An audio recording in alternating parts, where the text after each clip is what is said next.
I remember it wasn't actually that long ago. It was right after my mom passed away. I sat down and I recorded my dad because I knew my dad went through a lot of stuff, especially his family, his mom being from Mexico. He like he talked about he was the youngest of all his siblings. He had two sisters and an older brother. And he literally, that whole thing where like, oh, I'm gonna take my sibling's place during the draft and everything. He actually did that to his brother because his brother was supposed to marry a girl from Mexico. So he actually went to Vietnam Wait, willingly. Was it an option to take someone's place, or was the marriage part of it? Well, what were the rules? Man, I Because really don't know. The oldest son, right? Yeah, was the one that was eligible his oldest for the draft. son. Yeah, and the rule was only one of the sons had to go. It didn't have to be the oldest? Well, I guess not, because he went. But it ended up, his brother ended up getting killed. And when he showed up back from Vietnam, being all messed up, he got shot and everything. And he comes home to find out his brother ended up getting killed. And he tells me, he's like, yeah, so I went to Vietnam for nothing. And you're curious at that point. You're like, what happened over there? Like, what? Did you ever ask him? Oh, yeah. And that's what you're saying you filmed? No, I didn't film it. I recorded it. Like audio? Yeah, audio. So what was that like, man? Dude, it was honestly, it was uneasy. Some of the stuff he told me, like, it was like, wow.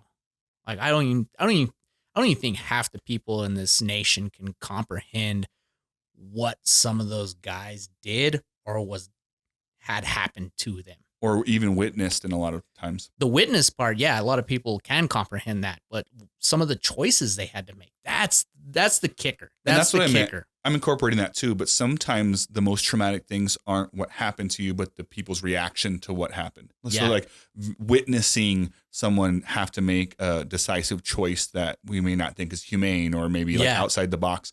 Like, yes, I'm not taking away from the people that actually made the choice, but some of the people that actually witnessed someone else do it, that messes with you too. So the whole thing is just like an entire box of like hard to comprehend situations. Is that how, like, what would you say?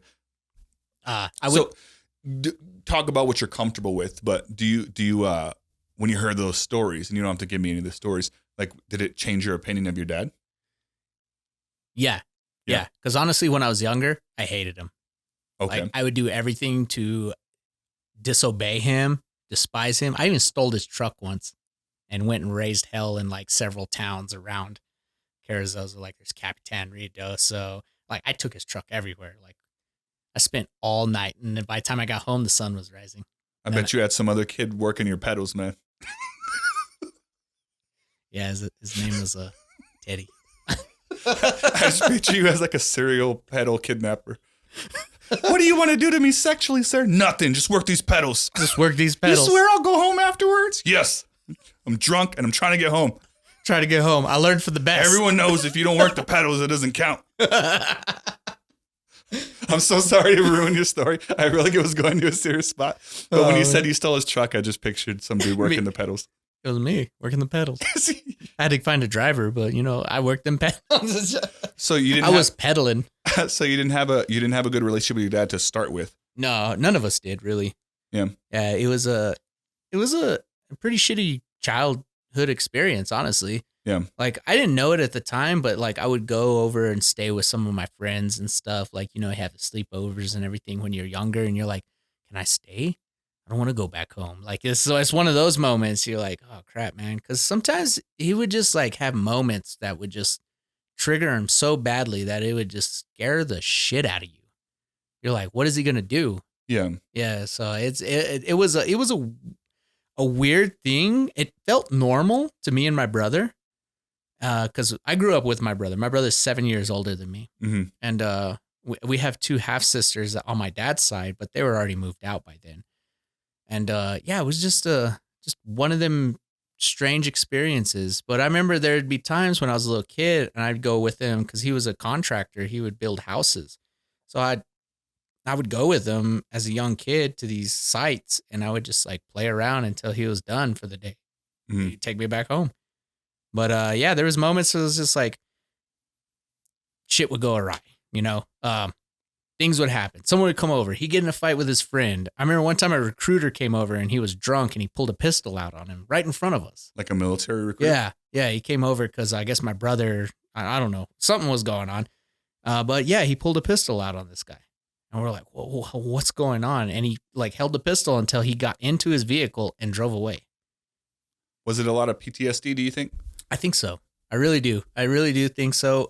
He would have moments. I think there was one point he, like when I was younger, he said he can't drink hard alcohol anymore because it just sends him over the edge.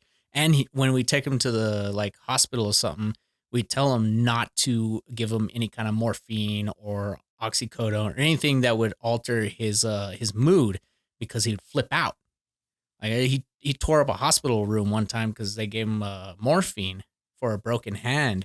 And he like threw his bed over, or like threw the mattress over. He was mad if they gave him morphine, or the morphine. No, he thought he was in another place. He started hallucinating. Because morphine's typically a sedative, so yeah. That must have been a reflection on how much built up. I know, right? The guy had in him, yeah. Yeah. Well, he was a corpsman, and a corpsman. He was a medic basically in Vietnam. So like when I was recording him, he told me we were going through a bunch of pictures, and he was showing me. And he would go through the story of this guy that he knew, because eventually being there for like, I don't know, 2 to 4 years, you get to know a lot of people. You see him eventually, like throughout time. And he had pictures that prove that like, oh, this is when I first got here. And then later on, he has the same picture of the guy like 2 years later. And I'm like, oh, wow, that's crazy. But sometimes he would like land on a picture and he was like, he just kind of stop and think. He wouldn't tell me. And I'm like, I knew.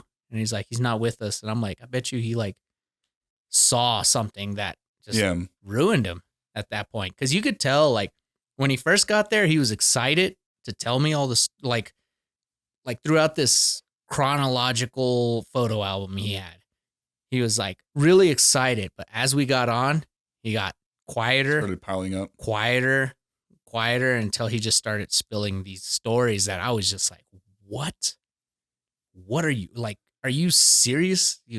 That happened? Well, that kind of goes back to what I was talking about, and medic is the perfect example. And I think that's one of the toughest jobs, even a medic in the U.S., but for sure a medic in the Army, because it's not so much the trauma that you went through, but witnessing, and they call it secondary trauma, where like he's literally seeing people blown up, hurt, whatever it is, probably talking to them, the people that were able to talk. He's hearing like their last words every day, multiple times a day for all those years. And there's no way that you come out of that feeling great about your life. And I'm not at all making excuses for the person he was outside of that, but I that's kind of my work field now. And so I kind of relate to that a little bit. I had a terrible relationship with my dad. And I kind of in my work now understand like the stuff that people go through. And I would never make excuses for the decisions that people make, but I definitely understand the mental health side of it, where like, that's not easy, man. I always tell people like there's a cliche where it's like, if you go to counseling, it's a bad thing. My whole family's counselors. My girl's a counselor. My parents are counselors. They have a counseling service here in town. I go to counseling. Like, we all embrace it. We have like a theme in our family where like we don't shame counseling here. Like, and it's a cliche thing where it seems weak, but it's not at all. Because back in the day when people went through stuff like that, if there was those options available to them, which there was to a certain extent, but just not to the level we have today, like the amount.